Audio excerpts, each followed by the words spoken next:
So for wushu stances, okay, modern sport or contemporary wushu stances are generally wide and they're deep. So we must step wide and we must squat deep. Okay, these are the main general attributes of most, if not all, wushu stances. Okay, and most of the time, our heels are on the ground, meaning that our feet are flat. So we want stances for stability and strength. This is why we have our feet planted on the ground. In the same way that a power lifter must get in a good stance, they must have their feet flat on the ground. And conversely, you never see a sprinter on their heels. They're always on the balls of their feet.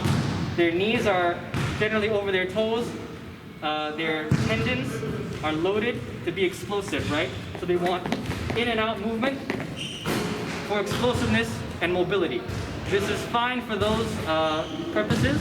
So for wushu stances right now, for our definition of what stances are, we want flat-footed stances for stability and strength.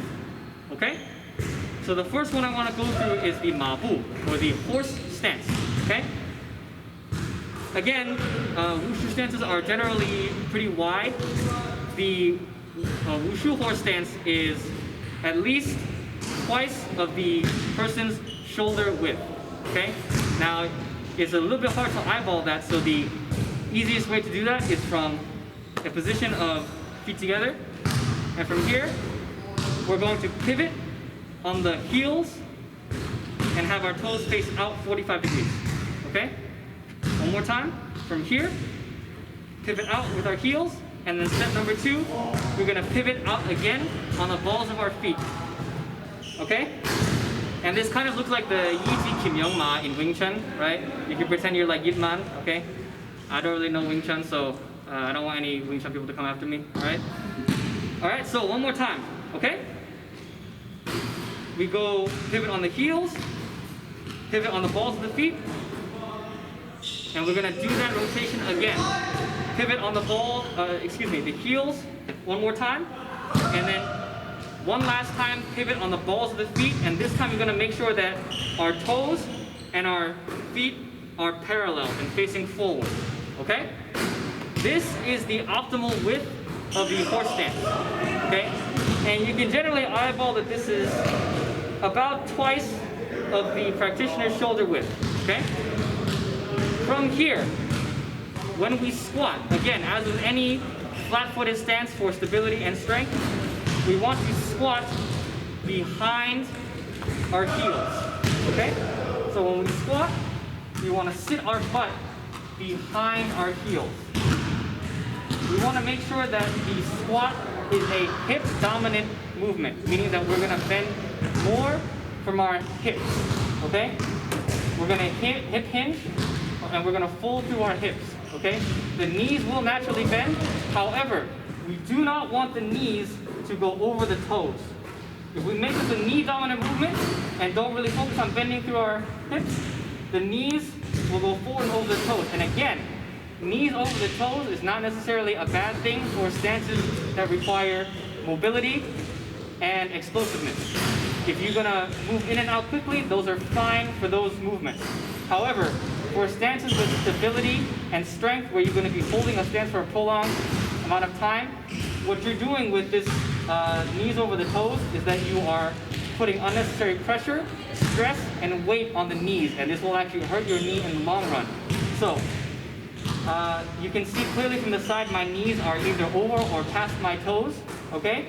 And if you can come over here, over my shoulder, and you can see my own vantage point, the way that the practitioner can see it is if I were to look over my own feet, if I cannot see my knees behind my toes, that's wrong. Okay? Now, if we go back to the profile view, I want to instead hinge through my hips. And again, to do that, I sit my butt behind my heels. Okay? Again, the knees will naturally bend. We don't want them to go out. All right? So, one more time. pivot through the heels, pivot through the balls of the feet, pivot through the heels again, and then we want to make sure that our feet are parallel, okay? We do not want to have this 45-degree posture, okay? Quite frankly, a lot of Wushu people's definition of a horse stance is very bad. They might think that this sort of a squat is acceptable, but it's absolutely not. It's not a stable position because this results in what we call duck feet, where the toes point out. If I try to squat deep and wide here, I'm going to be on my toes and I'm not going to be stable. This is why we must ensure that our feet are at least or approaching parallel. Having it a little bit out is somewhat acceptable, but we generally want our toes generally straight. Okay? Last but not least, when we talk about the knees, okay?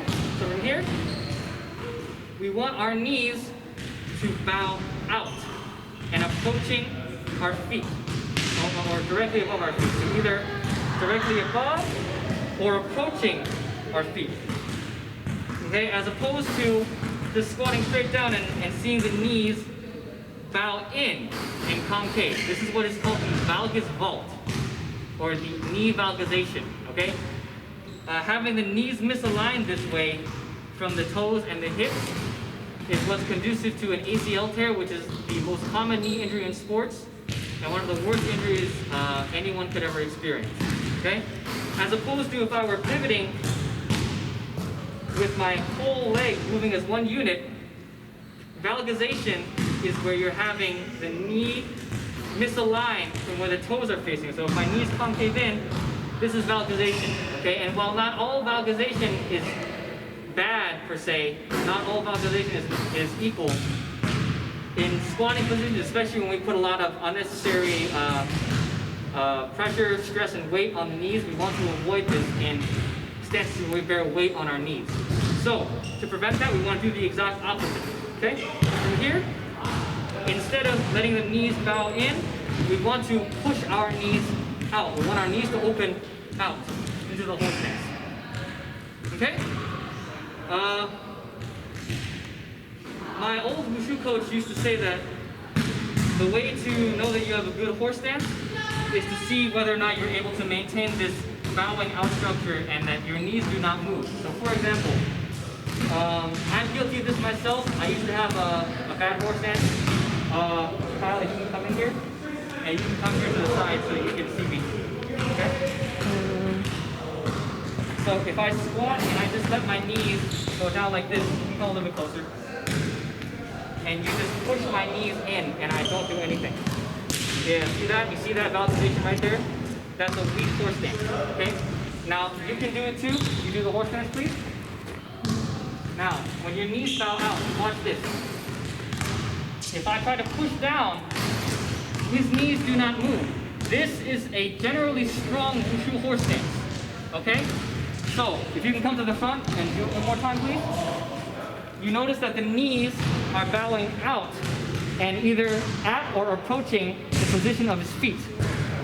This is a comparatively good horse stance, okay? All right, thank you, Kyle, okay? Now, if you can go all the way down parallel with your thighs, that's perfect. This is good for competition standards. However, if you cannot do this, then you just have to adjust, okay? In fact, I would say that for general martial arts purposes, it's not necessary to go all the way down. It's athletic, and it can work your quadriceps, but again, it's not necessary to feel the right alignment. In fact, it's even easier to feel the right alignments if you are just squatting at a natural range of motion rather than trying to squat all the way down just for the sake of being deep, okay? So for example, to know that you have the right alignment, Kyle, can I borrow you again? If we have, let's say a weak horse stance, you can come here so you can see it. Let's say I have knee valgization, right? And let's say, just for the sake of demonstration to show the strength of my legs right now, if you were to do a low kick towards me, so when you kick, you're gonna not extend, but you're gonna do a low kick to my thigh, and you're gonna extend away. You're gonna push off my leg to demonstrate the force without actually hurting me. Yes. Yeah, you see that? You see that valgization? We do not want this, okay? Instead, we want our knees to bow out so that we have strong, stable legs for our horse stance. From here, one more time, please.